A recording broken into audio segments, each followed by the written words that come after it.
মৃত্যুর সংখ্যা বাড়তেছে, আমাদের শহীদের সংখ্যা বাড়তেছে। আমরা গাজী সালাউদ্দিন ভাইয়ের এই মৃত্যুতে গভীরভাবে শোকাহত।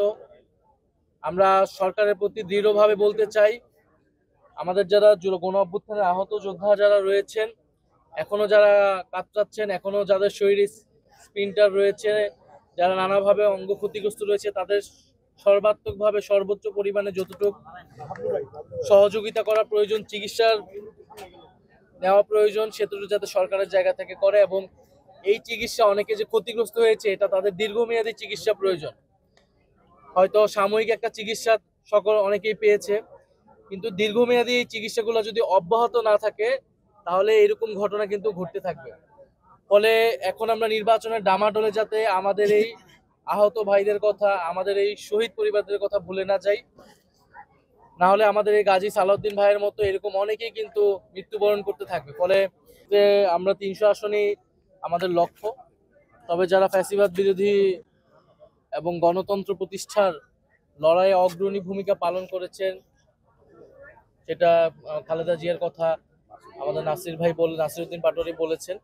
ওনাদের বিষয়ে আমরা ওনাদের সম্মানে হয়তো আমরা সেসব জায়গায় আমরা প্রার্থী দিব না, বাট এছাড়া আমাদের সর্বাধিক আসনে আমরা আমাদের প্রার্থী শাপলা কলির জন্য আমরা প্রার্থী দিব এবং বাংলাদেশের মানুষের কাছে আমরা সেই আহ্বান জানিয়েছি।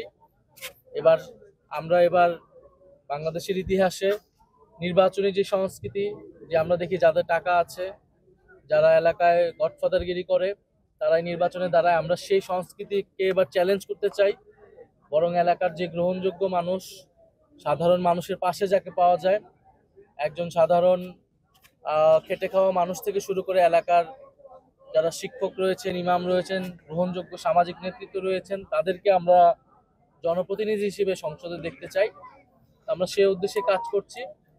আর সমঝোতা বা জোট বা এটা আমরা বলেছি, এটা অবশ্যই একটা রাজনৈতিক বা আদর্শিক জায়গা থেকে হতে পারে।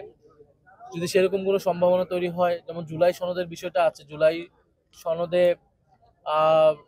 এই আমাদের যে সংস্কারের দাবিগুলো আছে, এই দাবিগুলোর সাথে যদি কোনো দল ঐক্যবদ্ধ বা সংহতি প্রকাশ করে, সেক্ষেত্রে আমরা জোটের বিষয়টা হয়তো বিবেচনা করব। বাট আমরা এখন পর্যন্ত এককভাবেই আগাচ্ছি। কবে নাগাদ প্রার্থী ঘোষণা করতে পারেন?